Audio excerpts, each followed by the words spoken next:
Καλησπέρα παιδιά, καλησπέρα σε όλους, καλησπέρα σε όλη την Ελλάδα, σε όλους τους συναδέλφους που μας παρακολουθούν, σε όλα τα παιδιά, τους φοιτητές, σε όποιον αγαπάει τη φιλολογία και τη γνώση, τον καλωσορίζουμε στο live μας. Σήμερα να ξέρετε είναι πολύ μεγάλη η χαρά μου, γιατί όταν συναντώ στον κλάδο μας πρότυπα δασκάλων, για εμένα προσωπικά θα μιλήσω, αλλά νομίζω ότι θα συμφωνήσετε πάρα πολύ κι εσείς, νιώθουμε ευλογημένοι που υπάρχουν στον τόπο μας τέτοιοι άνθρωποι με τέτοιο ήθος, με τέτοια αξία, τόσες γνώσεις, θα τα πω όλα. Δεν με ενδιαφέρει, είναι ταπεινός ο καλεσμένος μου, αλλά εγώ θα τα πω όλα.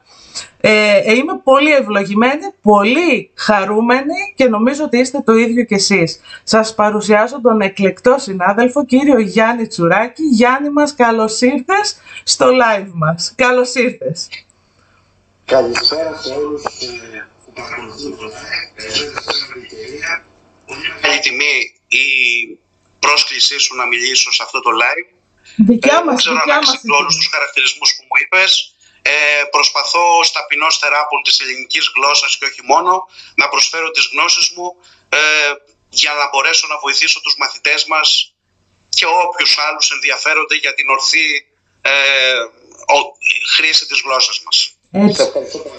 Εμείς ευχαριστούμε πάρα πολύ, πραγματικά. Να ξέρεις ότι τα πρώτα σχόλια λένε τα παιδιά συγχαρητήρια, μπράβο για την επιλογή του καλεσμένου, οπότε όλοι λένε καλωσορίζουμε τον εκλεκτό καλεσμένο σου και είναι χαρούμενοι, να το ξέρεις. Καλησπέρα παιδιά.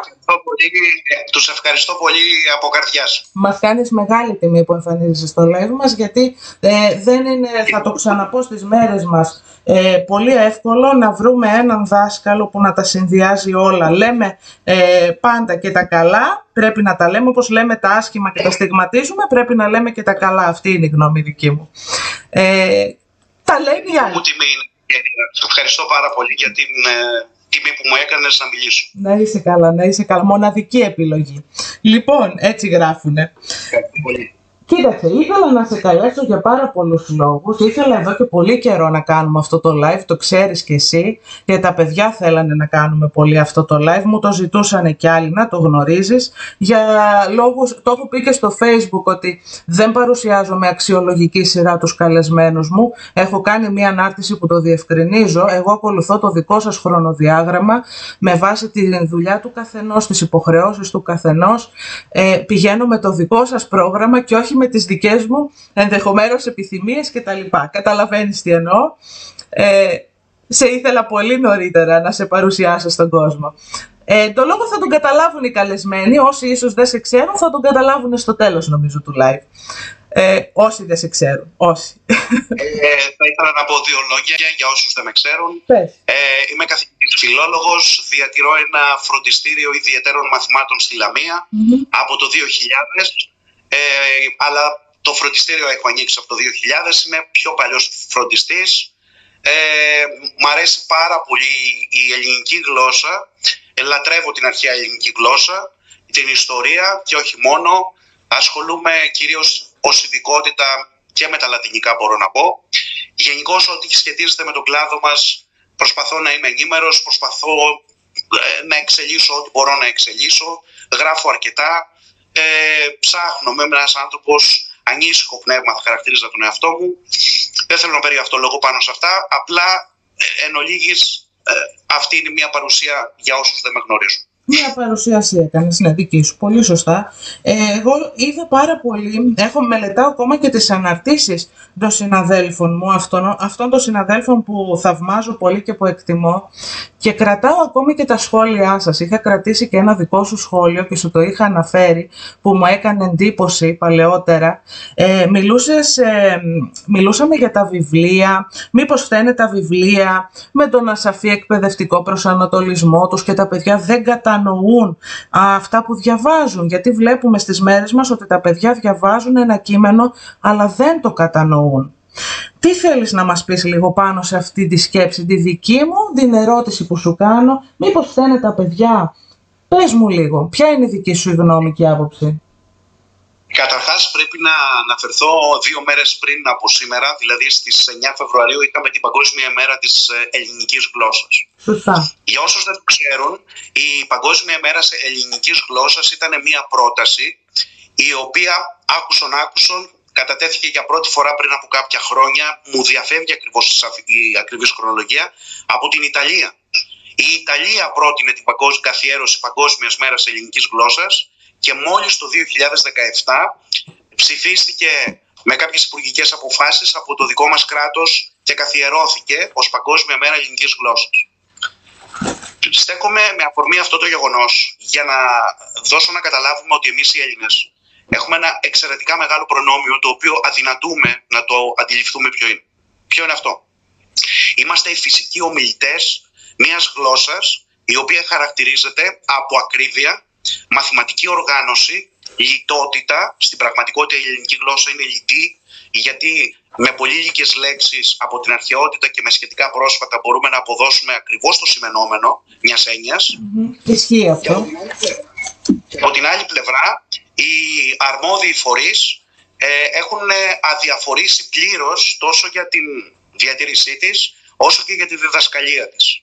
Η χώρα μας λοιπόν δεν μπόρεσε ποτέ όμως δεν μπόρεσε να ξεπεράσει αυτό το σκόπελο και δεν μπόρεσε με τίποτα να καθιερώσει τη γλώσσα και στη συνείδηση του κόσμου ότι πρέπει και να τη διαδώσει, αλλά και να την μπορέσει να την διατηρήσει. Έτσι λοιπόν έχουν οδηγηθεί οι αρμόδιοι φορείς του κράτους σε μια συγγραφή βιβλίων τα οποία είναι επικώς απαράδεκτον. Τα βιβλία είναι απαράδεκτα. Για ποιο λόγο, Γιάννη, για ποιο λόγο, πες μας, ποιες είναι οι αιτίες? Θέλω λοιπόν εδώ πέρα να σταθώ στο εξής. Ας ξεκινήσουμε από τα βιβλία. Ναι. Τα βιβλία είναι αμέθοδα τις περισσότερες φορές. Αρκετοί θα συμφωνήσουν με μένα, κυρίως εγώ που έχω 20-30 χρόνια περίπου στο χώρο. Είναι βιβλία τα οποία δεν είναι φιλικά στο μαθητή, ξεκινώντας από την εικονογράφηση, ξεκινώντας από τη διατύπωση κανόνων μέσα στο βιβλίο, τολμώ να πω ακόμη και από τις γραμματοσυρές. Αυτό ξεκινάει όχι απαραίτητα από το δημοτικό, αν και στο δημοτικό έχουμε κακογραμμένα βιβλία, όσο κυρίως από το γυμνάσιο. Στο γυμνάσιο τα βιβλία έχουν γραφεί σε διαφορετικές χρονικές περιόδους, οι οποίες είχαν διαφορετικά δεδομένα εκπαιδευτικά, είχαν διαφορετικό σχεδιασμό οι εκάστοτε κυβερνήσεις και το Υπουργείο, με αποτέλεσμα να έχουν ξεπεραστεί αυτές οι πρακτικές, αλλά τα βιβλία να εξακολουθούν να παραμένουν ίδια. Ισχύει. Συνεπώς, πρέπει να θέσουμε ως βασικό παράγοντα των μαθητών και της αδιαφορίας εν ολίγης για την ελληνική γλώσσα τα κακογραμμένα βιβλία, τόσο σε επίπεδο αισθητικής όσο και σε επίπεδο μεθοδολογίας. Από την άλλη πλευρά, στο γενικότερο κλίμα το οποίο επικρατεί στη σύγχρονη εποχή, όπου τα παιδιά είναι κοινωνοί της σύγχρονης τεχνολογίας μέσω των μέσων κοινωνικής δικτύωσης, το Υπουργείο δεν το έχει λάβει σοβαρά υπόψη αυτό. Και τι εννοώ? Δεν έχει προχωρήσει ώστε η ελληνική γλώσσα να μπορέσει να διδαχτεί στο σχολείο με κάποιον πιο φιλικό προς τα παιδιά τρόπο. Είτε αυτό λέγεται τεχνολογία, είτε λέγεται έντυπο γραπτό, αλλά με τη μορφή των σύγχρονων μεθόδων προσέγγισης της ελληνικής γλώσσας. Υπάρχουν πάρα πολλά εργαλεία ηλεκτρονικά τα οποία μπορούν με φιλικό προς τα παιδιά τρόπο, με κόμικ ενδεχομένως, με άλλους τρόπους οι οποίοι, παίρνω ένα παράδειγμα από σένα φίλη Γλυκερία, όπου μπορείς ας πούμε μέσω από το κανάλι σου να διδάσκεις πολύτιμα αντικείμενα της γλώσσας μας μέσα από ένα φιλικό προς το μαθητή τρόπο. Αυτά όμως το Υπουργείο δεν τα έχει λάβει υπόψη. Ναι, έχουμε πολλά μέσα. Είναι ένας βασικός παράγοντας που οι μαθητές, αυτοί οι μαθητές δεν μπορούν να αγαπήσουν τη γλώσσα μας. Ισχύει. Ισχύει αυτό που λες, ειδικά τη σήμερον ημέρα που έχουμε τόσο πολλά μέσα στη διάθεσή μας μέσω της τεχνολογίας, που μας παρέχει τόσους τρόπους επικοινωνίας και προβολής του υλικού που έχουμε, του εκπαιδευτικού. Να σε ρωτήσω και κάτι ακόμα. Μήπως φταίνε όμως και σε ένα βαθμό και οι συνάδελφοι, κάποιοι συνάδελφοι που δεν είναι τόσο πολύ καταρτισμένοι? Το πρόβλημα του εκπαιδευτικού προσωπικού στα σχολεία και όχι μόνο, αλλά ακόμα και εμείς στα φροντιστήρια το διαπιστώνουμε, είναι ένα θέμα το οποίο δεν λύνεται με λίγη συζήτηση. Θέλει αρκετή συζήτηση. Και είναι ένα θέμα το οποίο πρέπει να προβληματίσει την ίδια την ηγεσία του Υπουργείου Παιδείας και όχι μόνο. Υπάρχει μια πανσπερμία σχολών όπου βγάζουν φιλολόγους του κλάδου P02. Τι σημαίνει αυτό? Υπάρχουν άνθρωποι οι οποίοι σπουδάζουν σε σχολές, τις οποίες φυσικά και σέβομαι τους φοιτητές αυτούς που περνάνε στις συγκεκριμένες σχολές, αλλά όμως αυτοί οι φοιτητές δεν έχουν τα κατάλληλα επιστημονικά εφόδια μέσα από το πανεπιστήμιο, ενδεχομένως να μπορέσει το πανεπιστήμιο να παρέχει τις απαραίτητες γνώσεις σε αυτά τα παιδιά. Έτσι. Ισχύει αυτό, γιατί εστιάζουν οι υπόλοιπες σχολές, εστιάζουν και λίγο κάπου αλλού. Η μία σχολή εστιάζει στα παιδαγωγικά, η άλλη στη φιλοσοφία, η άλλη στην ιστορία. Μπορεί να είναι φιλολογικές οι σχολές, αλλά δεν παίρνουν την εξειδίκευση αυτή που θα έπρεπε, θεωρώ, για να έχει την πληρότητα της γνώσης όσο γίνεται ο φιλόλογος. Έτσι. Χρειάζεται... Αυτή τη στιγμή πρέπει και το πανεπιστήμιο να παρέχει τις απαραίτητες γνώσεις ακόμα και σε αυτές τις σχολές, τους μέλλοντες καθηγητές του τομέα της διδασκαλίας της γλώσσας. Γιατί αυτοί οι άνθρωποι θα βγουν έξω και θα κληθούν να διδάξουν αρκετά παιδιά. Τα παιδιά αυτά πρέπει να πάρουν τις απαραίτητες γνώσεις από ανθρώπους οι οποίοι είναι καταρτισμένοι από το επίπεδο του πανεπιστημίου. Και από εκεί και πέρα ο καθένας απόφοιτος αυτής της σχολής, μελλοντικός φιλόλογος, θα πρέπει να έχει τη δυνατότητα να από μόνος του να μελετά και να εξελίσσεται ώστε να μπορέσει ο ίδιος να προσφέρει τις απαραίτητες γνώσεις στους μαθητές του, για να μπορέσει και ο ίδιος και οι μαθητές του να έχουν την καλύτερη δυνατή εξέλιξη για την εκμάθηση της γλώσσας μας. Συνεπώς αυτό που μας λες είναι ότι το που λέμε ο πραγματικός δάσκαλος με πάθος, με μεράκι, με όρεξη για δουλειά και για προσφορά. Σωστά? Το πάθος και το μεράκι είναι απαραίτητα προκειμένου να γίνει οτιδήποτε θετικό στη ζωή μας. Αυτό το πάθος και το μεράκι πρέπει να χαρακτηρίζει κάθε άνθρωπο σε οποιαδήποτε δραστηριότητα, είτε είναι επαγγελματική και όχι μόνο. Συμφωνώ. Κατά τη δική μου τη γνώμη. Συμφωνώ. Πρέπει να είμαστε άνθρωποι οι οποίοι πρέπει να έχουμε βάλει ένα στόχο, την εκπαίδευση των παιδιών. Πρέπει το μεράκι να μας χαρακτηρίζει και μετέπειτα από τις πανεπιστημιακές μας σπουδές, ώστε αυτή η λαχτάρα να μεταδώσουμε τις γνώσεις μας στους μαθητές μας, να έχει γίνει αντικείμενο επεξεργασίας τόσο σε εμάς, μέσα από μια διαδικασία αυτοεξέλιξης. Πρέπει να εξελιχθεί και ο καθένας από εμάς μέσα από τις γνώσεις, να ψαχτεί λίγο περισσότερο, να διαβάσει ένα βιβλίο παραπάνω, να ρωτήσει κάποιον έμπειρο συνάδελφο, να συνθέσει κάποιες σημειώσεις. Ειδικά οι νεότερες συναδέλφισσες, κυρίως γυναίκες, χωρίς να παραγνωρίζω και τους άντρες συναδέλφους νεότερης ηλικίας, και όχι μόνο, ασχολούνται πλέον, όπως είπα και νωρίτερα, με τα μέσα κοινωνικής δικτύωσης και άλλα μέσα σχεδιασμού, ώστε να μπορέσουν να μεταλαμπαδεύσουν τη φιλολογική γνώση με πιο φιλικούς προς το μαθητή τρόπους. Πιστεύω πάρα πολύ ότι η σύγχρονη τεχνολογία μπορεί να βοηθήσει στην ορθή εκμάθηση της ελληνικής γλώσσας. Σίγουρα μπορεί να βοηθήσει. Απλώς αυτό που λέω εγώ, μπορεί να συμφωνήσεις κι εσύ. Το θέμα είναι να πηγαίνουμε εμείς στο ρεύμα εκεί που πρέπει, να μην μας τραβάει το ρεύμα εκεί που πάει αυτό. Να το βάζουμε δηλαδή στα ορθά πλαίσια, ακόμα και την τεχνολογία να τη χρησιμοποιούμε με τον τρόπο που πρέπει, για τον σκοπό που πρέπει, έτσι, και μέσα σε κάποια πλαίσια πάντα. Έτσι, νομίζω ότι συμφωνείς. Τώρα, όσον αφορά τα θέματα των πλαισίων, πώς ακριβώς το εννοούμε το πλαίσιο. Ναι. Τι θέλουμε να πούμε με τη λέξη πλαίσιο.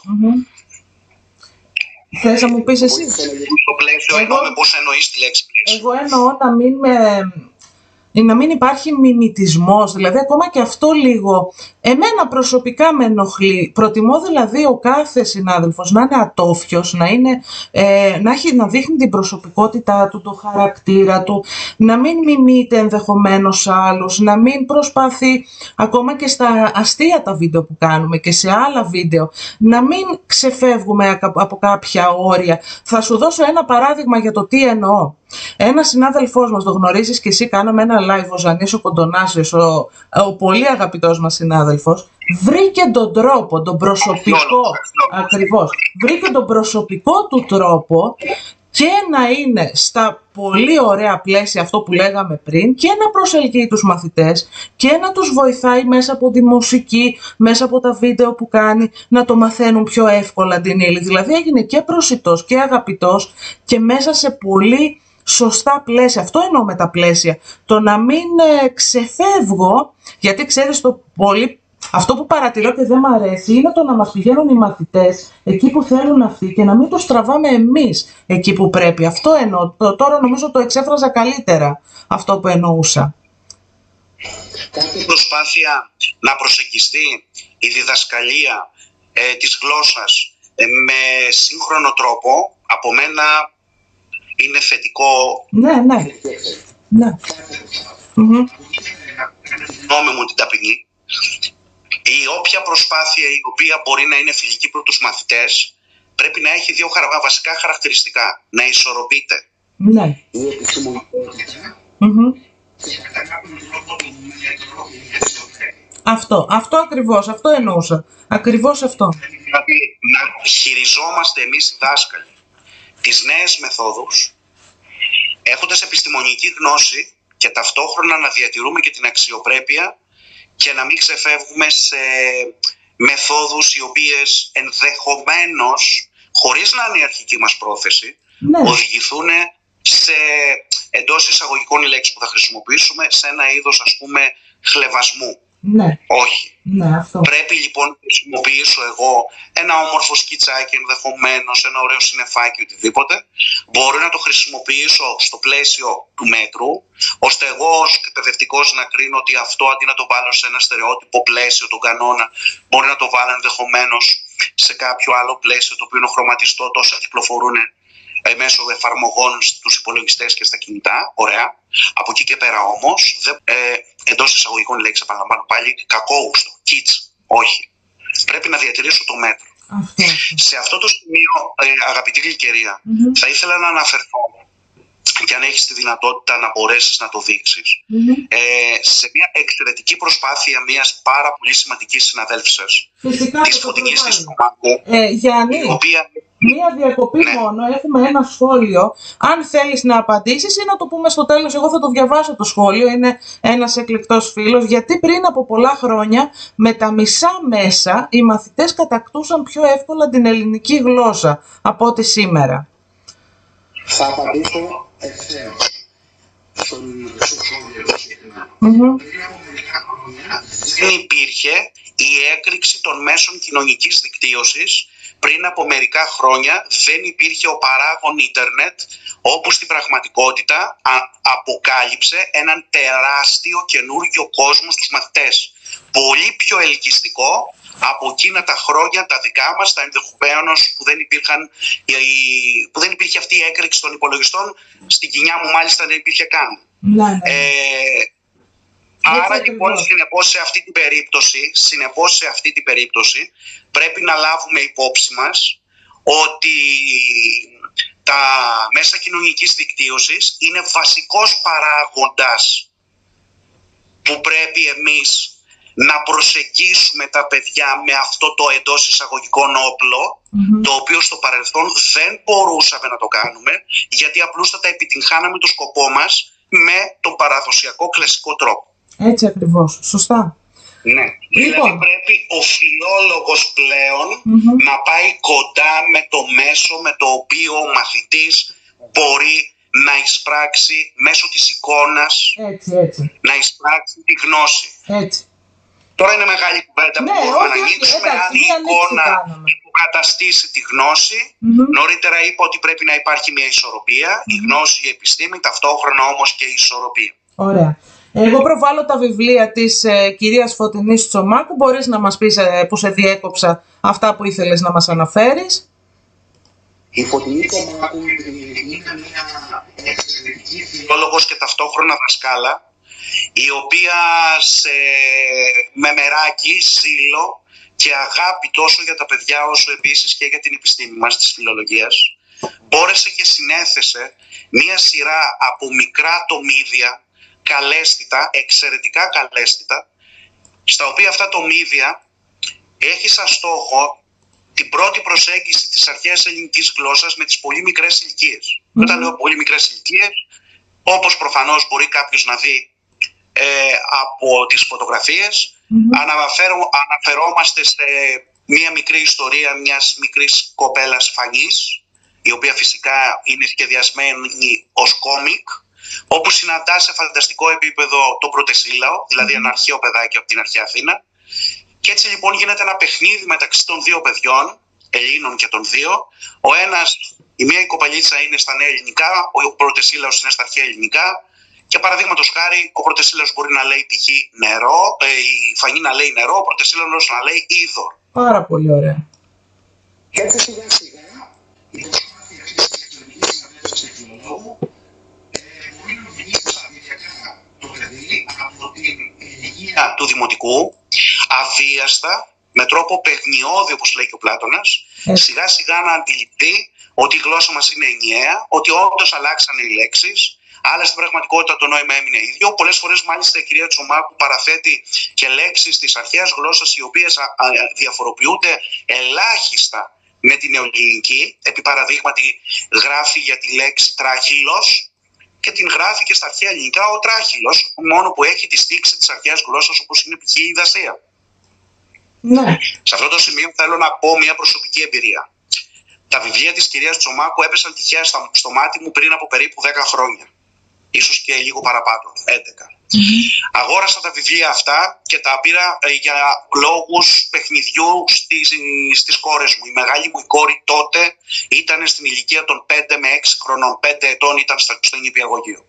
Μόλις της το παρουσίασε και μη γνωρίζοντας η μεγάλη μου η κόρη ότι ο μπαμπάς της είναι φιλόλογος, τότε λοιπόν μου είπε μπαμπά τι είναι αυτό και της έδειχνα αυτή την εικονίτσα. Στο νηπιαγωγείο η κόρη μου παρεπιπτόντως είχε μια πάρα πολύ καλή νηπιαγωγό που τους έμαθε να διαβάζουν ήδη από το νηπιαγωγείο.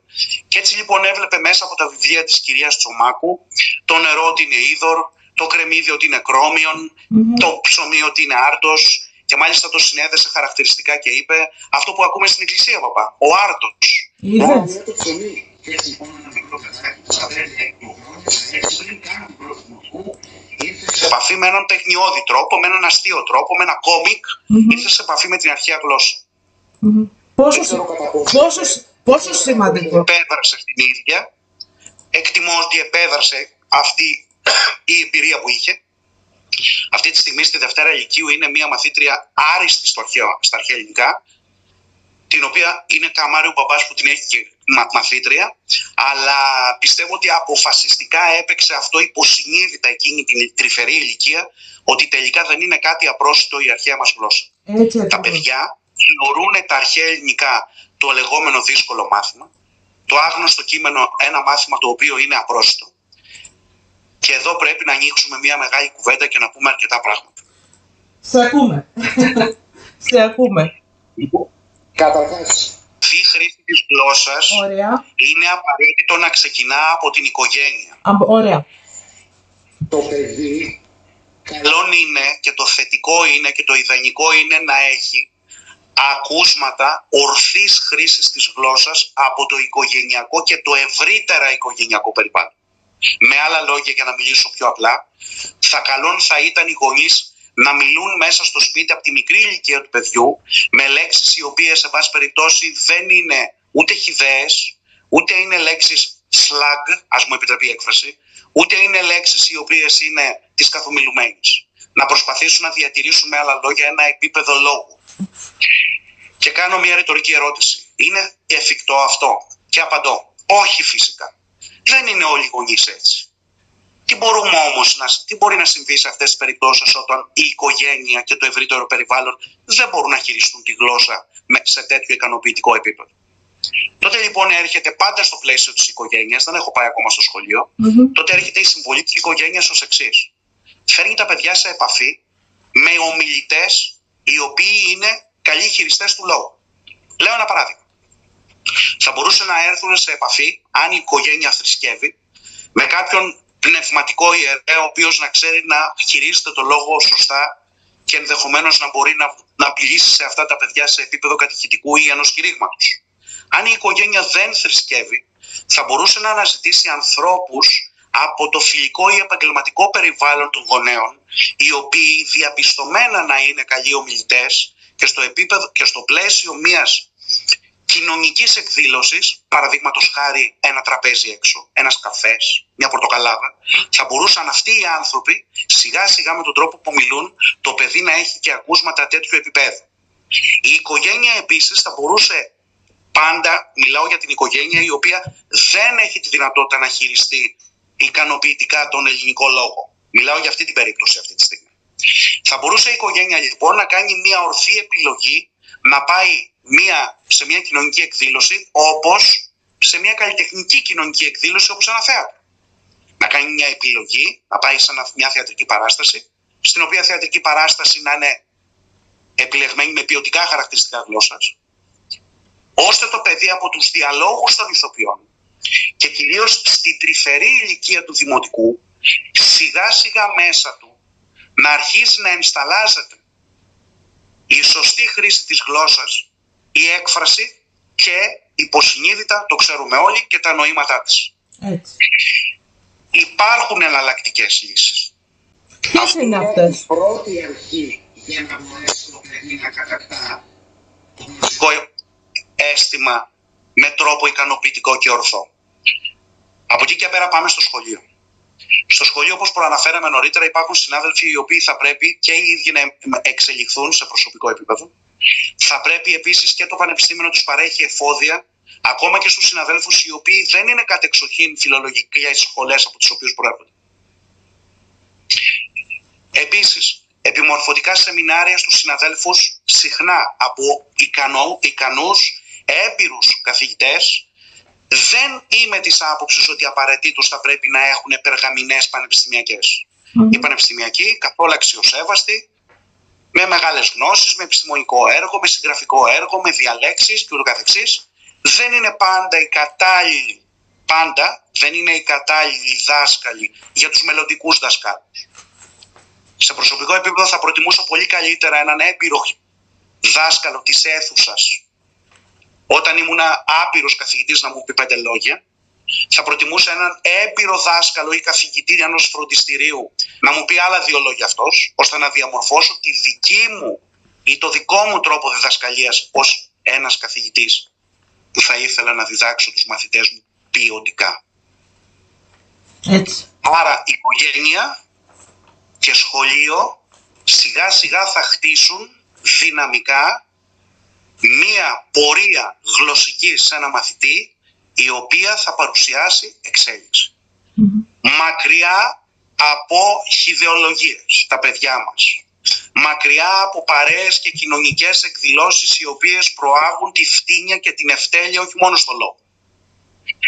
Σε αυτό το σημείο πρέπει να συμβάλλει αποφασιστικά στη διατήρηση της ελληνικής γλώσσας και δι της αρχαίας η Εκκλησία.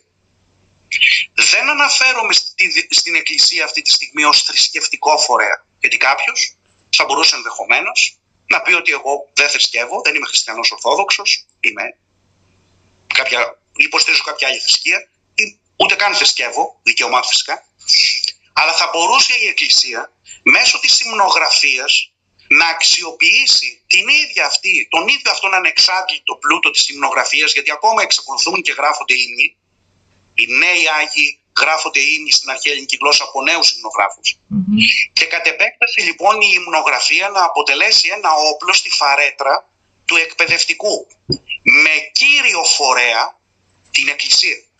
Πρέπει να παίξει αποφασιστικό ρόλο πέρα από τον στενά πνευματικό θεολογικό της ρόλο.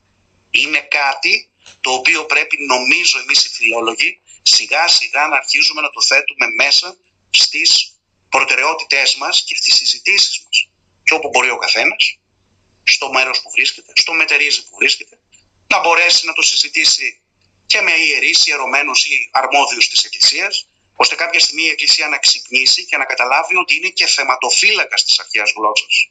Και μάλιστα η οποία είναι η μητέρα της σύγχρονης γλώσσας.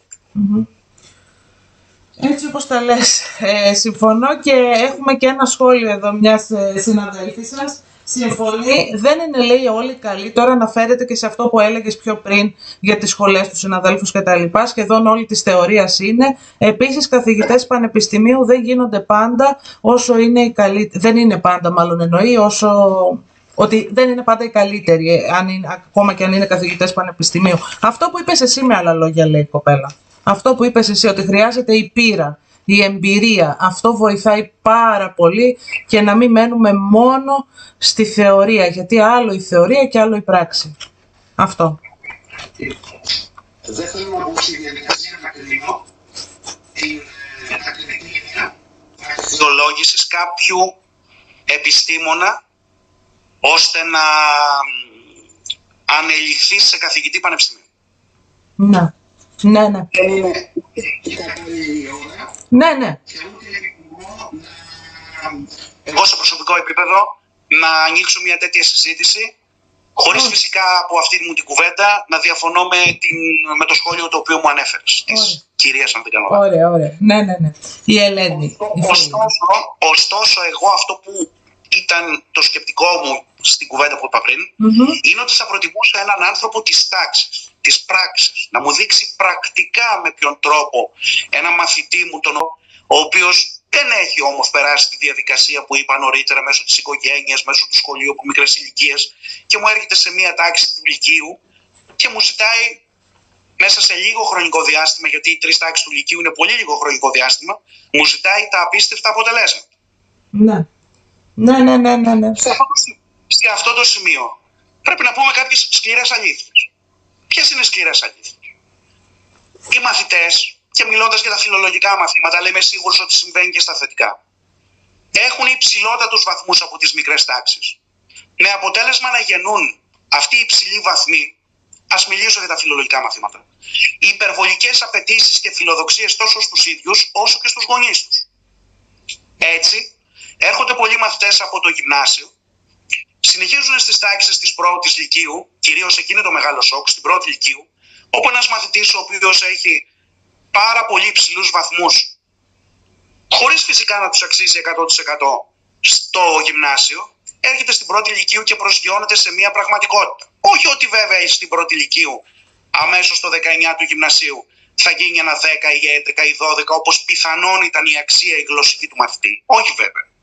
Αλλά ένας μαθητής ο οποίος έχει σταθερά 3 χρόνια 19 στο γυμνάσιο, εάν υποθετικά οι βαθμοί του στο λύκειο, στο πρώτο τετράμινο του λυκείου, είναι 16-17, αμέσως λοιπόν βλέπεις όχληση από το γονιό σε επίπεδο εξοργισμένο. Δεν τον αδικώ το γονιό. Δεν μπορεί να ξέρει ο γονιός τι συμβαίνει. Όμως αυτός ο λαϊκισμός στη βαθμολόγηση που παρατηρείται τα τελευταία αρκετά χρόνια από αρκετούς συναδέλφους και από ό,τι παρατηρώ μέσω του διαδικτύου, όχι μόνο στην πόλη μου τη Λαμία, αλλά συμβαίνει σχεδόν σε παραλλαδικό επίπεδο. Είναι ένας λαϊκισμός, το τονίζω ξανά, βαθμολογικός, ο οποίος για μένα είναι ανεδαφικός. Γεννά υπερβολικές φιλοδοξίες, υπερβολικές προσδοκίες στους μαθητές και στους γονείς τους, και μετά ερχόμαστε τόσο οι καθηγητές του σχολείου, όσο και εμείς οι φροντιστές, αντιμέτωποι με τη σκληρή πραγματικότητα στο λύκειο. Και εκεί αρχίζουν τα διλήμματα. Τι κάνεις? Κάνεις τον ορθό τρόπο ή οδηγείσαι λοιπόν σε κάποιες εντός εισαγωγικών συνταγές, όπως μας είπε ο αγαπητός κύριος Μπαμπινιώτης σήμερα στο βήμα της Κυριακής, που εμείς οι φιλόλογοι, οι φροντιστές, δίνουμε συνταγογραφούμενες λύσεις στους μαθητές μας? Θα μπορούσα να απαντήσω στον κύριο καθηγητή, ναι, μπορεί να θεωρείται κάτι σαν τη συνταγή, κύριε καθηγητά, αλλά όμως μου έρχεται ένας μαθητής ο οποίος ο γονιός του έχει απαιτήσεις εξαιτίας της ανεδαφικής βαθμολόγησης από το γυμνάσιο. Έτσι και ο μαθητής του 14 στο γυμνάσιο έπαιρνε 14 και δεν έπαιρνε 18 ή 19, ο γονιός θα το ήξερε και θα έχει συνειδητοποιήσει την αξία του στο λύκειο, ώστε να μην πετάει στα σύννεφα και ζητάει υπερβολικούς βαθμούς, όντας ο γιος ή η κόρη χαμηλότερο επίπεδο από τους βαθμούς που έπαιρνε στο γυμνάσιο. Είναι μια μεγάλη συζήτηση. Με ενοχλεί βαθύτατα. Δεν μπορώ να κάνω κάτι όντας εκτός σχολείου. Δεν είμαι καθηγητής του σχολείου, είμαι φροντιστής. Αρκετές φορές που συναντώ και στη πραγματική ζωή ανθρώπους εδώ στην πόλη, καθηγητές του σχολείου που διατηρώ μια καλή σχέση με αυτούς, συνάδελφοι άλλωστε είμαστε, μου λένε υπάρχουν εξωγενείς παράγοντες που μας οδηγούν να βάλουμε υψηλούς βαθμούς. Εξωγενείς παράγοντες τώρα είναι πάρα πολλοί. Βλέπουμε κυρίως στα μεγάλα αστικά κέντρα τι γίνεται με την βιαιότητα πολλών μαθητών, ακόμα και στους καθηγητές. Απειλούν τους ίδιους καθηγητές πλέον, έχει ξεφύγει ο σχολικός εκφοβισμός μεταξύ των συμμαθητών. Άρα λοιπόν κάποιοι άνθρωποι αναγκάζονται να βάλουν υψηλούς βαθμούς, παρακάμπτοντας την πραγματική επίδοση μόνο και μόνο για να μπορούν εντός εισαγωγικών να γλιτώσουν από την μανία αυτών των μαθητών, εντός εισαγωγικών μαθητών. Και όλο αυτό λοιπόν γεννά ένα φαύλο κύκλο. Να σε ρωτήσω κάτι. Αυτό το μαγικό τρίγωνο μαθητής, γονιός, δάσκαλος, πώς θα το θεραπεύσουμε και πώς θα το βάλουμε στα ορθά τα πλαίσια? Ποιες είναι οι λύσεις, με άλλα λόγια? Θα μπορούσαμε να πούμε το εξής. Οι λύσεις για μένα προσωπικά είναι τρεις. Υπομονή, οργάνωση και δουλειά. Δηλαδή, η υπομονή πρέπει να έχει όλα αυτά τα άκρα του τριγώνου. Το τρίγωνο αποτελείται από το μαθητή στην κορυφή, οι γονείς και οι δάσκαλοι, οι πλάγιες γωνίες. Τι σημαίνει αυτό? Ο μαθητής θα είναι αυτός ο οποίος οι δύο άλλοι παράγοντες, ο γονιός και ο καθηγητής, ως συγκοινωνούντα δοχεία μεταξύ τους γιατί είναι τρίγωνο, θα μπορούν να αλληλεπιδρούν ο ένας με τον άλλον για να μπορέσουν να βοηθήσουν τον μαθητή ώστε να κατακτήσει τη γνώση. Χρειάζεται υπομονή. Δεν κατακτιέται κανενός είδους γνώση από τη μια στιγμή στην άλλη. Θέλουμε υπομονή. Υπομονή από τους γονείς, υπομονή από τους μαθητές, υπομονή και επιμονή από τους δασκάλους. Αυτός είναι ο ένας στόχος, είναι η μία προϋπόθεση. Η δεύτερη προϋπόθεση είναι η οργάνωση της μελέτης του μαθητή. Οι μαθητές πολλές φορές δεν ξέρουν γιατί διαβάζουν. Δεν ξέρουν γιατί μελετά. Είναι μαθητές οι οποίοι δεν έχουν στόχο. Η οργάνωση της μελέτης υποκρύπτει στόχο. Βάζουμε ένα στόχο στη ζωή μας. Θέλουμε να μάθουμε γιατί, όχι απαραίτητα να περάσουμε σε ένα πανεπιστήμιο ή στις πανελλήνιες εξετάσεις όπως η Ελλάδα το λέει. Θέλουμε να μάθουμε γιατί πρέπει να αποκτήσουμε τα εφόδια ώστε να μας επιτρέψουν σφαιρικά ως ολοκληρωμένες προσωπικότητες να οδηγηθούμε σε κάτι καλύτερο στη ζωή μας. Είτε είναι επιστήμη είτε όχι. Αυτό δεν υπάρχει στην Ελλάδα. Στην Ελλάδα μαθαίνουμε με στόχο να περάσουμε στο πανεπιστήμιο. Άρα θέλουμε και οργάνωση μελέτης. Στόχος είναι η σωστή και ορθή γνώση. Εκεί χρειάζεται σωστός καθηγητής, μια οικογένεια η οποία να στηρίζει την επιλογή του καθηγητή, να στηρίζει το παιδί της, να μην είναι μονόπλευρος ο γονιός. Συγγνώμη. Γιατί ο μαθητής κάποια στιγμή κατά το κοινό λεγόμενο θα κλωτσίσει. Θα πει μαμά ή παπά, ο καθηγητής ή η καθηγήτρια μου έβαλε πολλές ασκήσεις ή με πιέζει. Εκεί ο γονιός πρέπει να στηρίξει τη δουλειά του καθηγητή και με υπομονή, όπως ανέφερα στην αρχή, να μπορέσει να πείσει το παιδί του ότι τίποτα δεν κατακτιέται fast. Είμαστε στην εποχή όλα του fast. Fast food, fast track, όλα γρήγορα, όλα άμεσα. Όλα μας προσφέρονται στο πιάτο. Πού είναι ο κόπος μας? Πού είναι ο αγώνας μας?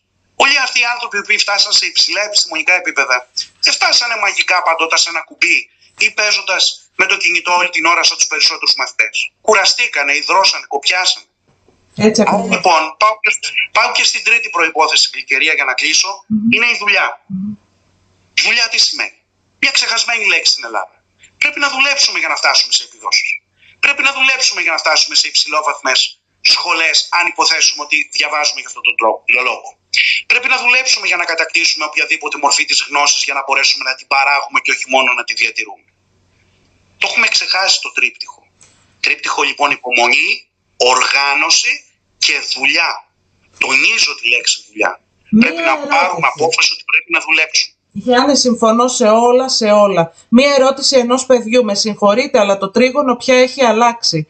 Στη μια πλευρά είναι ο μαθητής και οι γονείς πλέον και ο καθηγητής απέναντι. Η λέξη απέναντι διασφάλει το τρίγωνο. Δεν μπορούμε να κατακτήσουμε τη γνώση σε υψηλό επίπεδο εάν υπάρχει η λέξη απέναντι. Υπάρχει η λέξη συνεργασία. Έτσι. Οτιδήποτε απέναντι παραπέμπει σε μία μορφή εντός εισαγωγικών πολέμου. Ο πόλεμος δεν είναι ευεργετικός για την κατάκτηση της γνώσης. Χρειάζεται συνεργασία, συλλογικότητα. Ο καθηγητής αντιπροσωπεύει τη γνώση. Ο γονιός αντιπροσωπεύει την ηθική και ψυχική συμπαράσταση στο παιδί.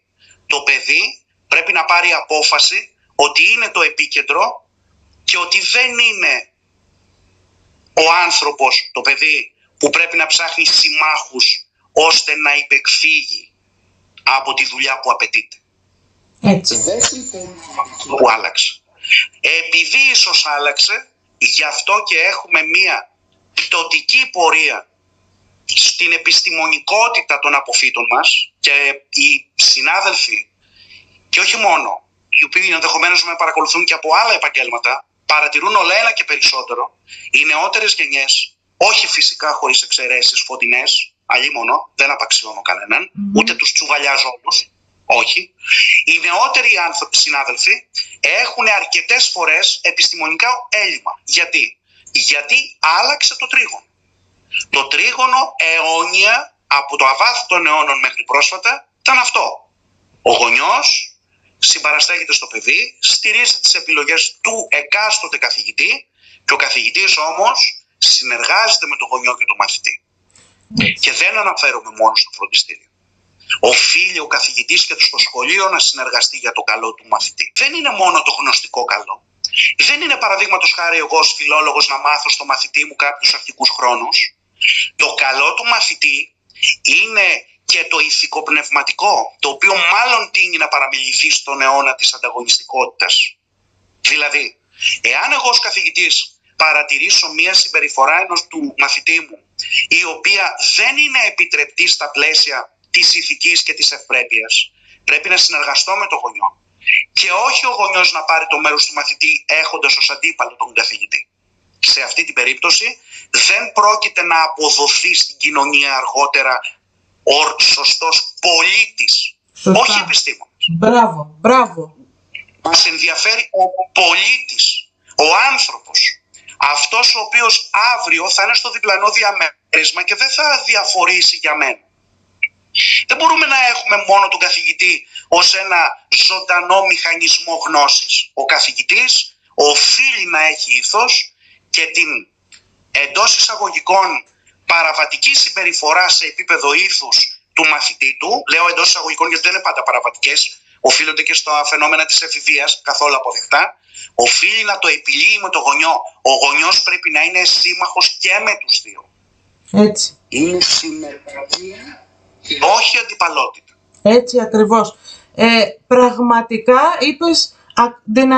είπες την αλήθεια ξεκάθαρα. Είναι ακριβώς όπως περιέγραψες την κατάσταση τα πράγματα. Έτσι ακριβώς. Δεν έχω να προσθέσω εγώ τίποτα απολύτως. Τα είπες όλα. Πραγματικά. Τα είπες όλα. Και μία σκέψη μόνο θα κάνω. Ακούμε και τόσα πολλά για την τεχνητή νοημοσύνη και για όλα αυτά. Μπορεί να υποκαταστήσει η τεχνητή νοημοσύνη το ηθικό κομμάτι? Προσωπική μου ερώτηση, δεν θέλω να μου απαντήσει και να επεκταθούμε σε μεγάλο θέμα να ανοίξουμε. Κατάλαβες τι εννοώ.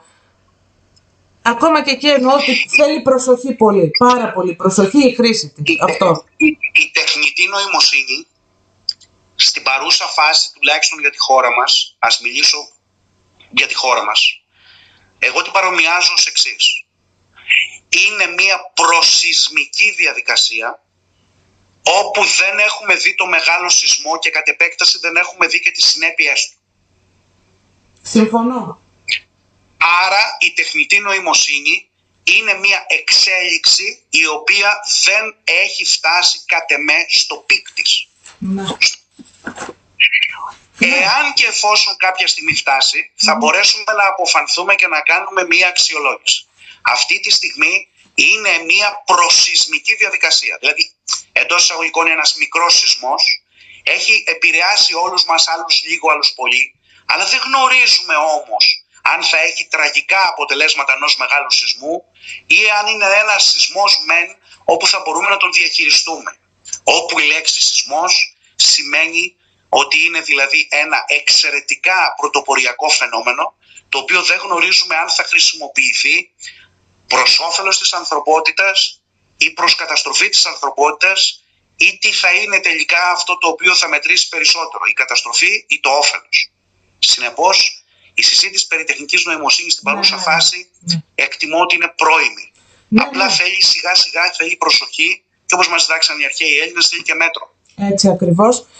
Ακριβώς λέει ένα σχόλιο εδώ, δυστυχώς έχουμε ρομποτοποιηθεί πριν ρομποτοποιηθούμε. Πολύ εύστοχο το σχόλιο. Σεισμούς λέει τους φοβόμαστε, ενώ την τεχνητή νοημοσύνη την παρουσιάζουμε ως εξέλιξη. Αυτή λέει είναι η διαφορά. Σε αυτή την περίπτωση, κατά την προσωπική μου άποψη, χρησιμοποιώντας τη λέξη σεισμός, είναι στοχευμένο αυτό που κάνω, εκτιμώ, είναι η προσωπική μου γνώμη, ότι τελικά όπως ο σεισμός θα περάσει η τεχνητή νοημοσύνη. Δηλαδή στην ουσία της, στο βάθος της μακροπρόθεσμα, εκτιμώ ότι θα έχει, θέλω να μην είμαι μάτης κακών, ότι θα έχει μάλλον καταστροφικά αποτελέσματα, δεν γνωρίζω σε ποιους τομείς. Εξαρτάται από τη χρήση μας, δίκοπο μαχαίρι, εμείς την έχουμε στα χέρια μας, πώς θα τη χρησιμοποιήσουμε, σε εμάς επαφίεται. Πολύ ωραία. Θέλεις λίγο μήπως να περάσουμε εκεί να μας πεις... ο καλός ο μαθητής, πάντα το είχα απορία και ήθελα να σου το ρωτήσω. Τι σημαίνει καλός μαθητής με επιδόσεις? Καταρχάς πρέπει να πούμε κάποια πράγματα. Έχουμε ξεχάσει όλοι και κυρίως οι μαθητές μας κάτι το οποίο για πάρα πολλά χρόνια, ίσως και αιώνες, ήταν αυτονόητο. Πρώτον, ένας καλός μαθητής με επιδόσεις έχει κατά τη γνώμη μου 4 χαρακτηριστικά στοιχεία. Πρώτον, έχει θέληση, επιμονή και υπομονή. Είναι αυτό το οποίο λέγαμε στο παρελθόν, μια ωραία λέξη, ζήλο. Έχει φιλοδοξία. Επιμένει στο στόχο του και κάνει και υπομονή. Δεν θέλει άμεσα αποτελέσματα. Θέλει αργά και σταθερά. Έχει θέληση σκληρή να πετύχει, να μάθει, να ολοκληρωθεί, γιατί στοχεύει ψηλά. Κάνω μία πάσα στη δεύτερη προϋπόθεση. Μετά τη θέληση, την υπομονή και την υπομονή, που είναι το πρώτο, πάμε στην ξεκάθαρη στοχοθεσία. Έτσι. Έχω ένα στόχο. Ποιος είναι ο στόχος? Ο στόχος μου δεν είναι απαραίτητα μόνο να γίνω γιατρός. Εκτιμώ ότι είναι ένα μεγάλο λάθος που καβάζουν πολλοί μαθητές, οι οποίοι σου έρχονται και μάλιστα από μικρές ηλικίες και σου λένε ότι εγώ θέλω να γίνω γιατρός. Εμένα ο στόχος αυτός είναι ένα κομμάτι του ευρύτερου στόχου. Ποιος είναι ο ευρύτερος στόχος? Ο ευρύτερος στόχος είναι να γίνεις άνθρωπος με κεφαλαίο Α, να ολοκληρωθείς, να διαμορφώσεις ψυχικές και πνευματικές δυνάμεις, να ολοκληρώσεις την προσωπικότητά σου, να αποκτήσεις αντιστάσεις στο κακό, να διαμορφώσεις κοσμοθεωρία, ιδεολογία, να αποκτήσεις γνώσεις, να τις επεξεργαστείς, να αποκτήσεις κριτική ικανότητα, να αποκτήσεις ή να αναπτύξεις τη φαντασία σου. Όλα αυτά τα πράγματα, εάν μπορέσεις να τα έχεις στόχο ζωής, αργά και σταθερά, θα μπορέσουν να σε οδηγήσουν και στο επαγγελματικό στίβο ως επιτυχημένο. Πόσους γιατρούς ξέρουμε επιτυχημένους επιστήμονες, αλλά στην πραγματικότητα δεν είναι ολοκληρωμένοι άνθρωποι? Άπειροι. Και δεν αναφέρομαι στους γιατρούς, είναι ένα παράδειγμα και δεν έχω τίποτα φυσικά με τους γιατρούς. Πόσους επιτυχημένους επαγγελματίες, επιτυχημένους επιστήμονες γνωρίζουμε, οι οποίοι επιβεβαιώνουν το ρητό του Πρωταγόρα, πάσα επιστήμη χωριζωμένη της αρετής πανουργία φαίνεται. Μετάφραση. Κάθε λοιπόν επιστήμη, γνώση, η οποία αποχωρίζεται από τις ηθικές αξίες, φαίνεται πανουργία. Είναι δηλαδή στην πραγματικότητα έλλειψη ολοκληρωμένου ανθρώπου, να το πούμε με πιο κοινωνιολογικούς όρους. Αυτό κατά τη γνώμη μου πρέπει να γίνει πανό και να υπάρχει έξω από όλα τα σχολεία, από όλα τα πανεπιστήμια, να γίνει σύνθημα του Υπουργείου, δεν ξέρω πραγματικά, ειδικά στις μέρες μας. Νομίζω ότι αυτό είναι το ζητούμενο. Αυτό είναι η δεύτερη προϋπόθεση για να είσαι ένας καλός μαθητής.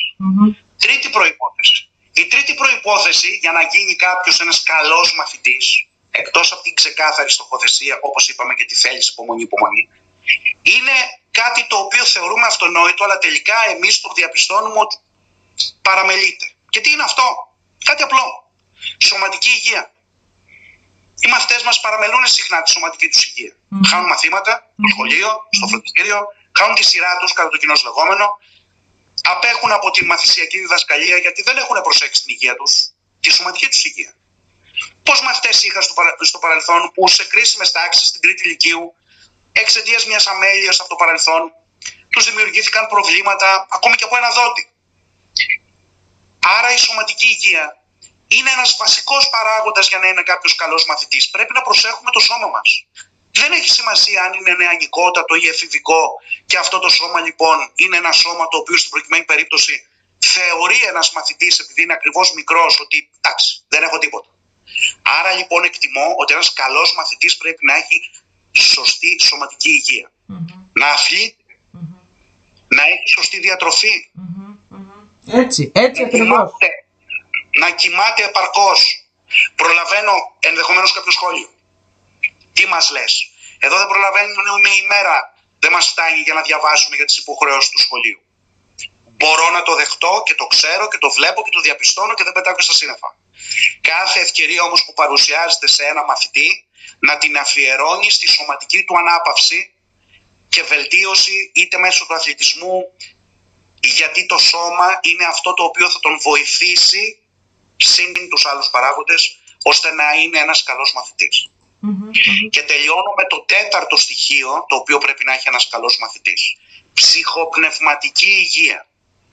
Πρέπει να εξασφαλίσει ψυχοπνευματική υγεία. Τι εννοώ?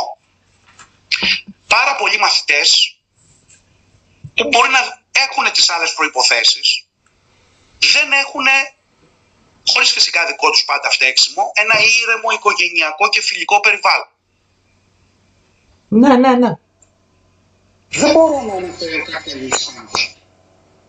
Είναι ένα κοινωνικό πρόβλημα, το οποίο το ξέρουμε, το οποίο έχει σχέση με την κρίση του γάμου, έχει σχέση με την κρίση των ανθρωπίνων σχέσεων.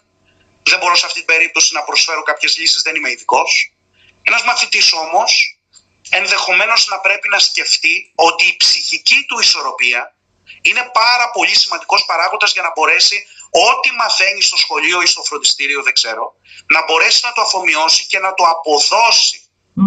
Άρα ένα ήρεμο, φιλικό και οικογενειακό περιβάλλον. Έτσι. Να εξασφαλίσει έναν ήσυχο τρόπο μελέτης.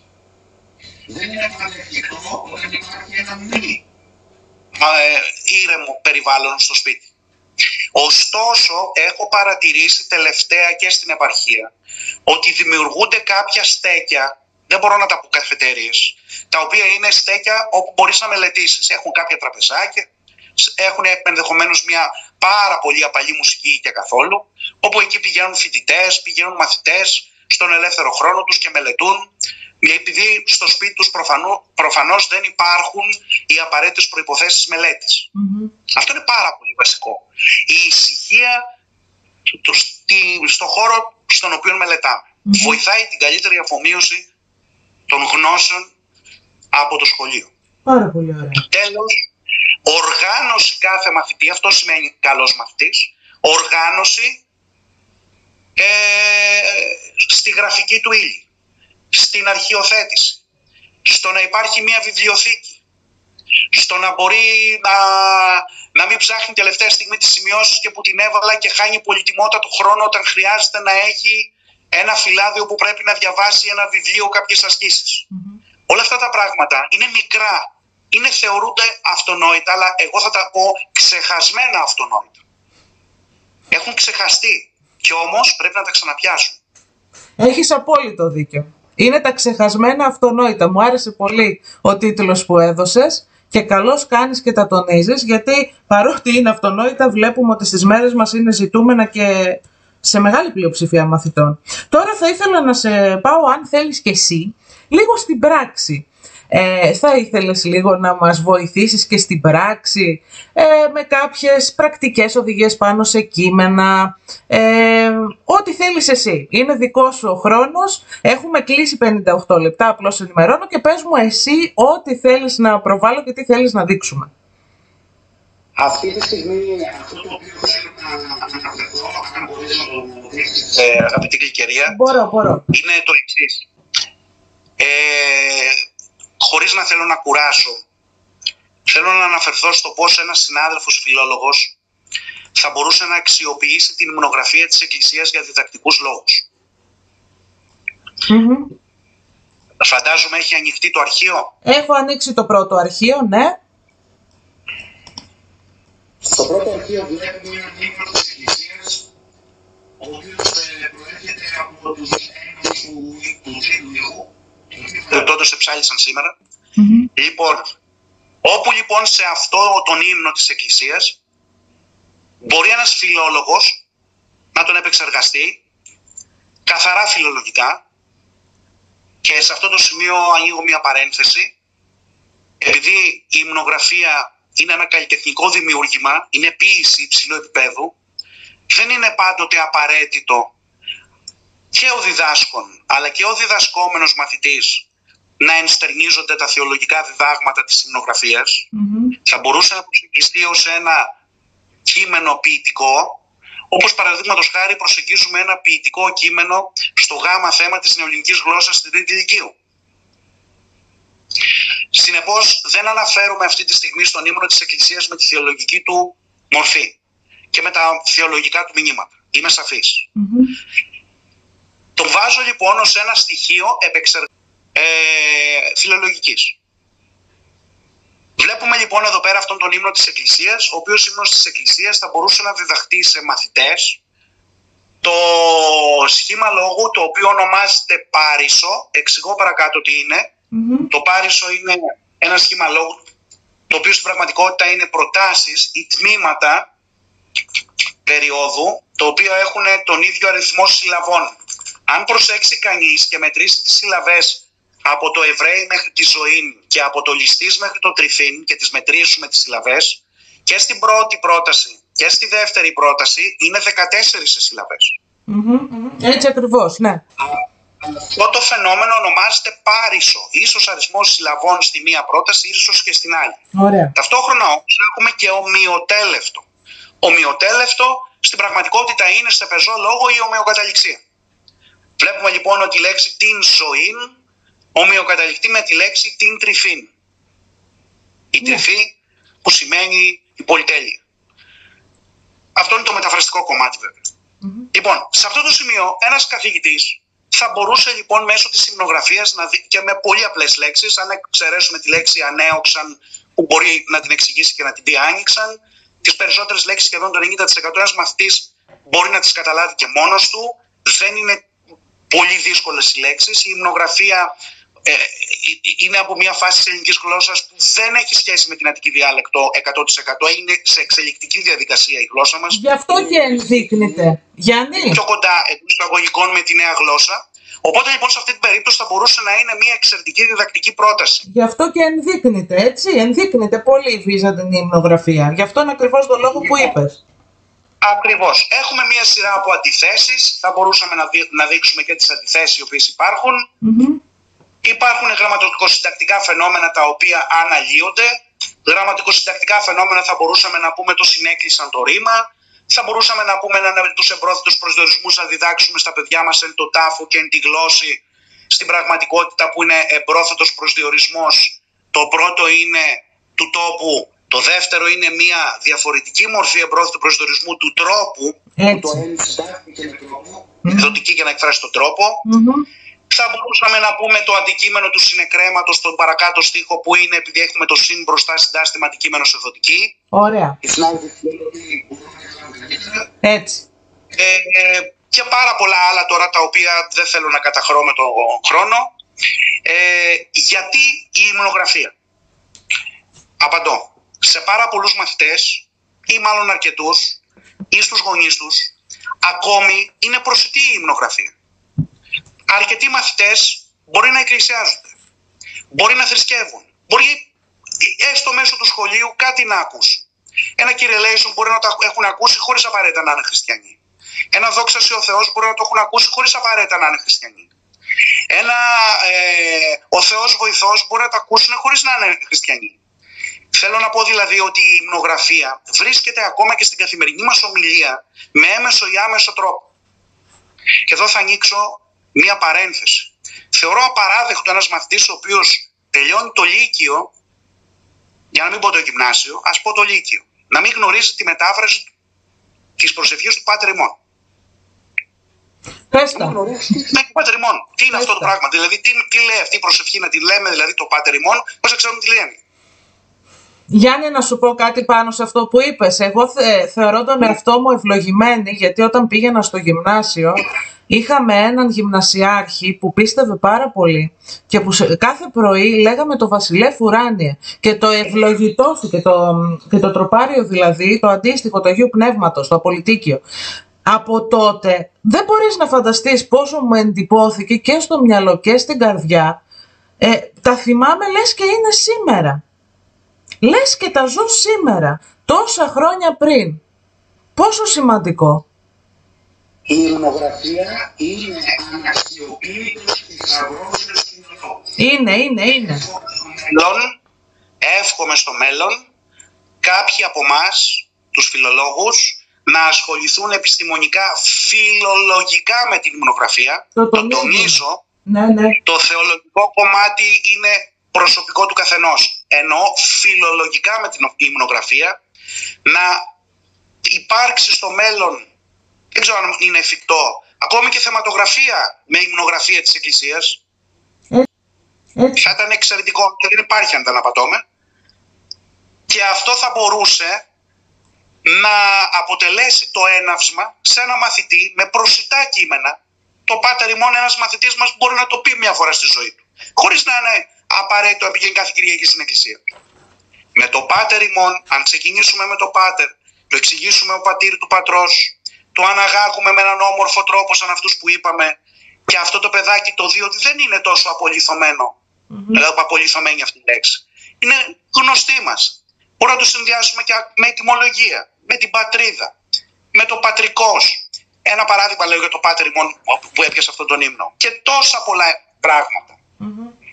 Έτσι ακριβώς. Και το πιστεύω ακόμα, όχι μόνο το Πάτερ ημών. Θα πάμε λοιπόν στο πιστεύω και θα πάω λίγο στους συναδέλφους, λίγο αν με παρακολουθούν κάποιοι, και θα πω ότι οι συνάδελφοι, ο καθένας από εμάς δηλαδή, μπορούμε να διδάξουμε το φαινόμενο της παράθεσης, που είναι ένα συντακτικό φαινόμενο ομοιόπτου του προσδιορισμού, από το πιστεύω, το οποίο, κοιτάξτε από τα κίτρινα τα οποία έχω βάλει, πόσες παραθέσεις υπάρχουν. Ναι, το προβάλλω εγώ. Μια προσευχή την οποία την ακούμε σε κάθε Θεία Λειτουργία. Πόσες παραθέσεις υπάρχουν. Αυτό είναι ένα ολόκληρο μάθημα, το οποίο μπορεί να το κάνει ένας οποιοσδήποτε συνάδελφος, να το επεξεργαστεί, και όχι φυσικά μόνο παραθέσεις. Παραθέσεις είναι ένα παράδειγμα που έφερα εγώ. Μπορεί να έχει ένα σωρό γενικές επίσης εδώ μέσα. Έχει μετοχές, έχει δοτικές, έχει εμπρόθετους. Μπορεί δηλαδή από το πιστεύω, που ένα παιδάκι θα το ακούσει στη ζωή του, επαναλαμβάνω, όχι απαραίτητα θρησκευόμενο, θα το ακούσει όμως στη ζωή του. Θα του είναι φιλικό το άκουσμα. Και πάνω στο φιλικό άκουσμα θα κτίσεις τη γνώση την οποία πρέπει να έχει για ένα συντακτικό φαινόμενο, ώστε μετά να περάσει στο δεύτερο στάδιο, που θα είναι το κείμενο του αρχαίου συγγραφέα, το οποίο δεν το έχουμε, δεν το μιλάμε, δεν το προσλαμβάνουμε στη σύγχρονη εποχή, αλλά θα μπορέσει το παιδάκι με βάση το γνωστό κείμενο, το οποίο το έχει ακούσει, αλλά δεν το έχει ποτέ σκεφτεί ότι μπορεί να υπάρχει παράθεση και επιπαραδείγματι, και θα το μεταφράσει και με τη βοήθεια του καθηγητή του θα νιώσει μια χαρά ότι κάτι που άκουγε τόσα χρόνια πλέον γι' αυτό αποκτά ένα νόημα. Όταν θα πάει ίσως κάποια στιγμή στην εκκλησία, κάτι θα του μείνει από τη μετάφραση, κάτι θα καταλάβει, θα νιώσει μια ψυχική ανάταση, και αυτό θα είναι το έναυσμα για τον καθηγητή, το σωστό, το σοβαρό, να προχωρήσει παρακάτω. Έτσι ακριβώς είναι.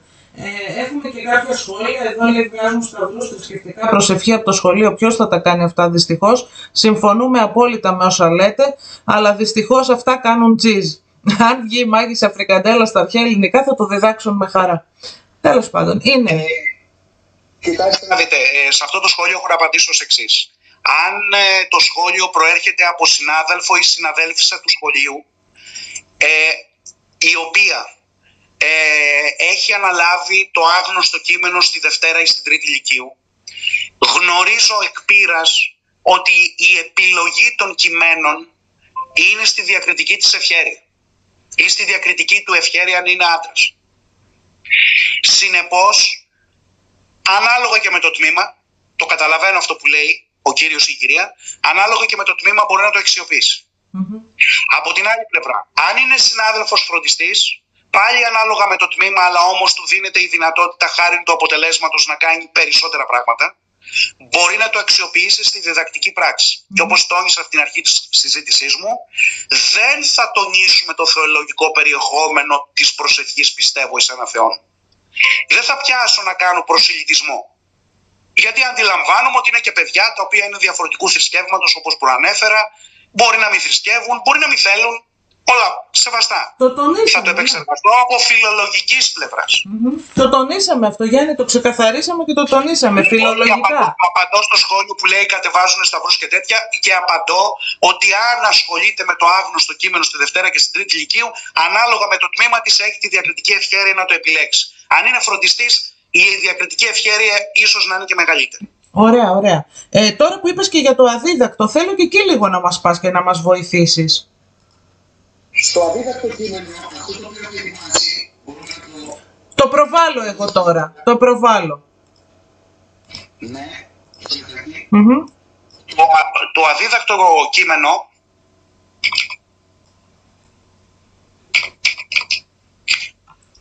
θα σταθώ σε κάτι το οποίο προβληματίζει αρκετούς συναδέλφους και θα προσπαθήσω να τους δείξω με βάση την ερμηνευτική ερώτηση έναν τρόπο σκέψης δικό μου. Η ερμηνευτική ερώτηση στο αδίδακτο κείμενο αποτελεί πονοκέφαλο για πολλούς συναδέλφους. Όπως προανέφερα, το άγνωστο κείμενο είναι αρκετά δύσκολο και για τους μαθητές και για αρκετούς συναδέλφους επίσης. Δυσκολεύονται και αρκετοί σε αυτό. Δεν θα αναφέρω τα άλλα στοιχεία του αδίδακτου κειμένου, χάριν συντομίας.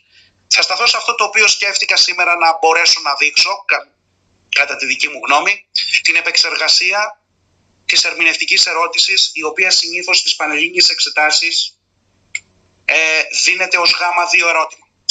Έτσι ακριβώς, ναι. Θα προσπαθήσω να πω τα εξής. Καταρχάς, η πείρα μας έχει δείξει ότι η ερμηνευτική ερώτηση του αδίδακτου κειμένου προέρχεται από απόσπασμα του αδίδακτου κειμένου, το οποίο δεν ζητείται ως μετάφραση στο Γ1. Ναι. Δηλαδή, αν προσέξουμε το Γ1, εδώ πρέπει να δούμε λίγο το κείμενο, το απόσπασμα που ζητείται για μετάφραση είναι από την αρχή ο Σόκρατες μέχρι το δεδιώτη, το οποίο βρίσκεται κάπου στη μέση του κειμένου.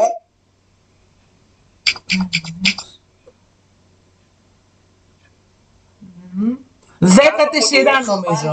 Γραμμισμένη. Έτσι, 10η σειρά, έτσι. Μπράβο. Από το Σόκρατες μέχρι το δεδιώτη ο μαθητής καλείται επισήμως στις Πανελλήνιες να γράψει τη μετάφραση. Και μετά λοιπόν το ερμηνευτικό σχόλιο στηρίζεται στο κομμάτι του αρχαίου κειμένου, το οποίο δεν ζητείται να μεταφραστεί επισήμως από το Υπουργείο. Εδώ λοιπόν υπάρχει ένα tip, υπάρχει δηλαδή ένα κόλπο. Ποιο είναι το κόλπο αυτό? Επειδή λοιπόν για να μπορέσουμε να προσεγγίσουμε το ερμηνευτικό σχόλιο του αγνώστου κειμένου, λογικά πρέπει να κάνουμε και μετάφραση το κομμάτι το οποίο μας δείχνει, στην πραγματικότητα ο υποψήφιος πρέπει να κάνει σύνταξη και μετάφραση ολόκληρο το κείμενο και το απόσπασμα που του δίνεται. Έχεις δίκιο, ακριβώς αυτό είναι. Άρα λοιπόν θα πρέπει το μισό απόσπασμα να το κάνει σύνταξη και μετάφραση στο άγνωστο κείμενο στις εξετάσεις για να το γράψει, και το άλλο μισό απόσπασμα δεν θα το γράψει μετάφραση επίσημη, θα το γράψει στο πρόχειρό του, ώστε να μπορέσει να καταλάβει τι λέει το απόσπασμα του Γ2 για να απαντήσει στο ερμηνευτικό σχόλιο. Γιάννη, συγγνώμη, πες μου, ναι. Γιάννη, να σου πω ότι μου θύμισες τώρα, μια μικρή παρέκβαση μόνο. Μου θύμισες το γνωστό στα αρχαία στην Τρίτη Λυκείου που τα παιδιά λένε τι ωραία, δεν έχω να μάθω μετάφραση, αλλά αν δεν ξέρουν τη μετάφραση δεν μπορούν να απαντήσουν σε καμία ερώτηση ερμηνευτική. Συνεχίζουμε, πάμε. Άρα λοιπόν το κείμενο είναι αυτό που προσπάθησα να γράψω με κίτρινα, επειδή όμως έβαλα και άλλες λεπτομέρειες που θέλω να πω.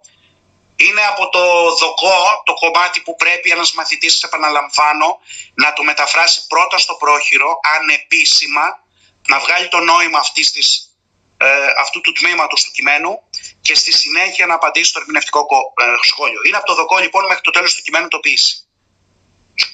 Στη συνέχεια εδώ πέρα πρέπει να κάνουμε μία αποκρυπτογράφηση των ζητουμένων. Στη συγκεκριμένη ερώτηση η έκφραση, η διατύπωση της ερώτησης με βοηθάει απίστευτα ως μαθητή. Υποδείο με το μαθητή. Δηλαδή, λέει τι αξιώνει ο Θεάγης από τον πατέρα του Δημόδοκο και γιατί. Πάμε στη λέξη ο Θεάγης. Ο Θεάγης, να δούμε την εισαγωγή του αγνώστου κειμένου, είναι ο γιος του Δημόδοκου, ο οποίος σύμφωνα με το εισαγωγικό σημείωμα επιθυμεί διακαώς, όπως αναφέρεται, να γίνει μαθητής κάποιου σοφιστή, ενός επαγγελματικής γνώσης εκείνης της εποχής. Άρα μας ενδιαφέρει η λέξη ο Θεάγης, ο οποίος είναι ο γιος από τον πατέρα του Δημόδοκο. Η λέξη Θεάγης και Δημόδοκος, λέξεις κλειδιά για το μαθητή, γιατί ο ένας είναι ο γιος και ο παπάς είναι ο Δημόδοκος. Έχει σημασία. Έτσι. Η ρίζα της απάντησης του μαθητή, βρίσκεται στην διατύπωση της εκφώνησης με το ρήμα αξιώνει. Πηγαίνω μέσα στο αρχαίο κείμενο και παρατηρώ ότι το αξιώνει είναι ακριβώς ομόριζο με τη μετοχή αξιών που βρίσκεται στην πρώτη τελευταία σειρά του κειμένου, η οποία μετοχή αξιών έχει υποκείμενο ο Θεάγης, έστω και αν δεν αναγράφεται.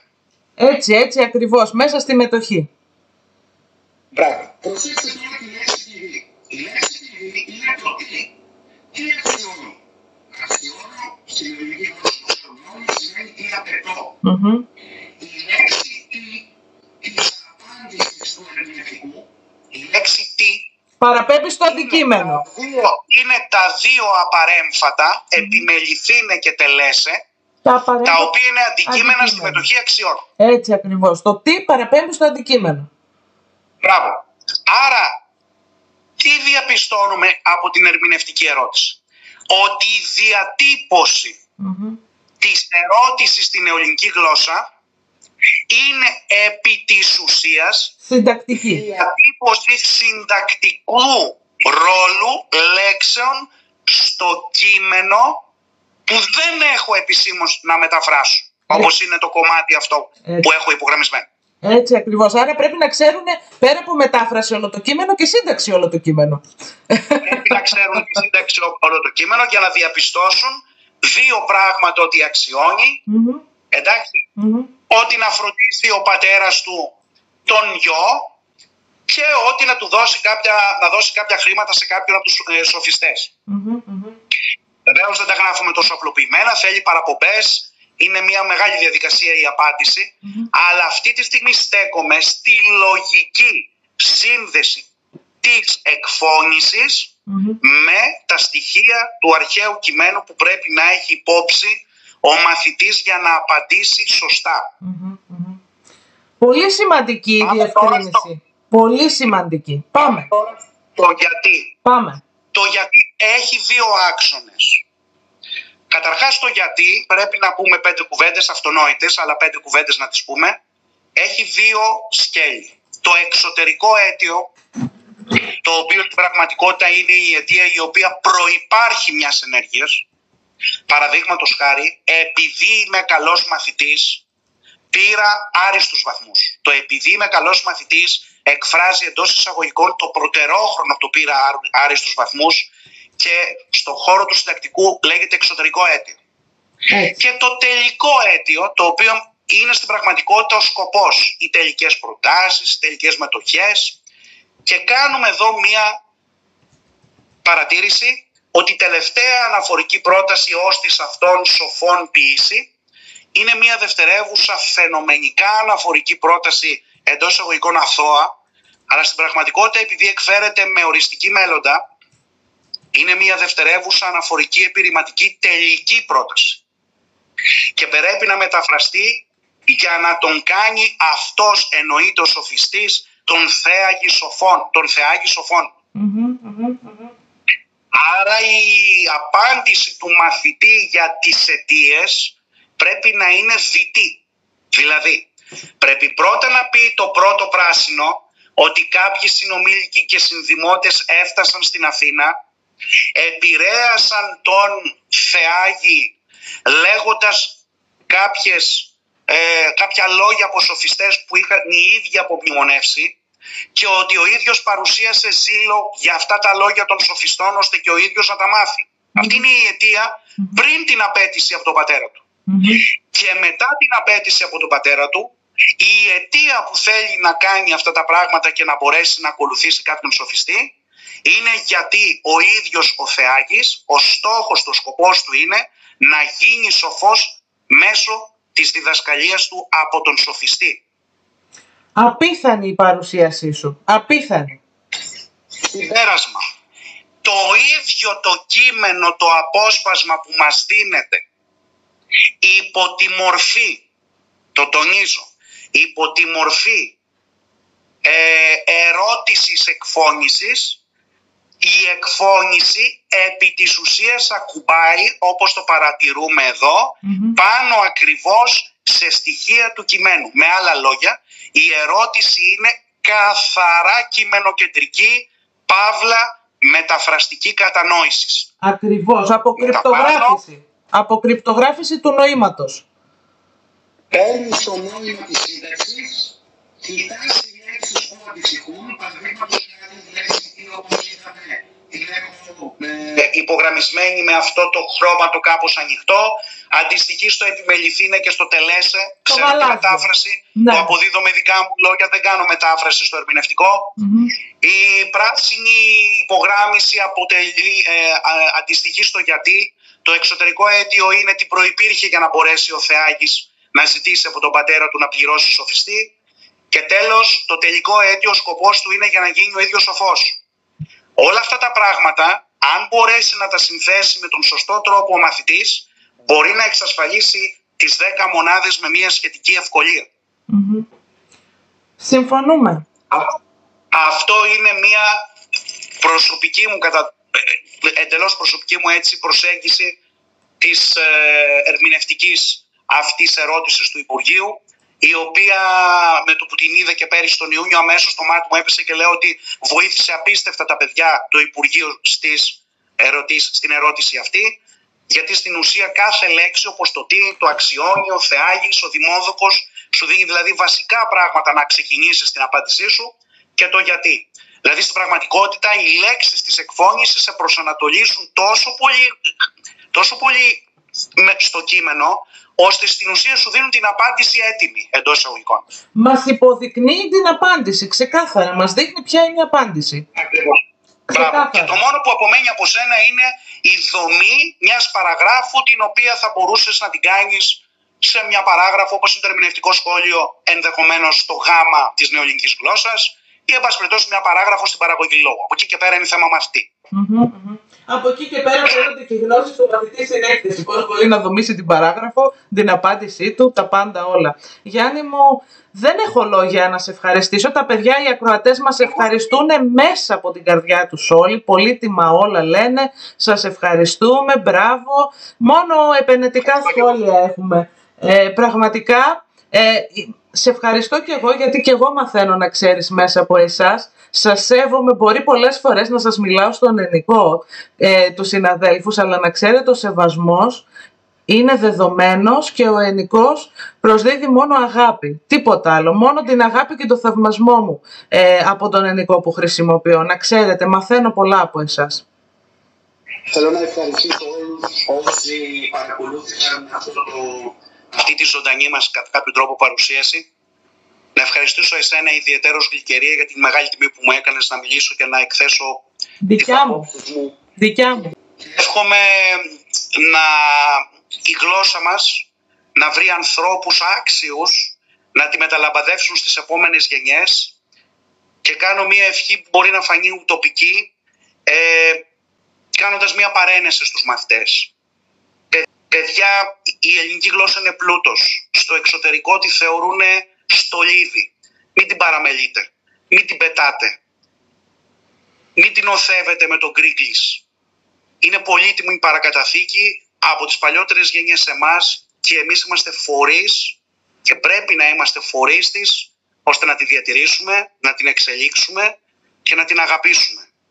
Και θα τελειώσω λοιπόν αυτή μου την ομιλία με μία λέξη. Αγαπήστε την ελληνική γλώσσα. Αμήν, γέννητο. Ευχαριστώ πολύ. Έχω να σου πω και κάτι προσωπικό τώρα.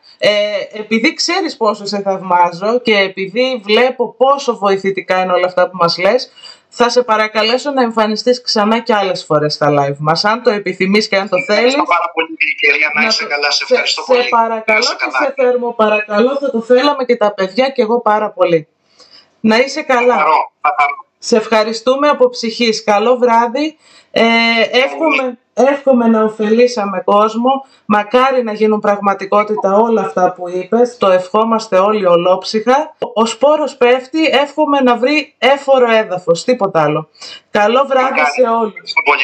Είμαστε ευλογημένοι που σε είχαμε. Ευχαριστούμε πάρα πολύ. Καλό βράδυ σε όλους.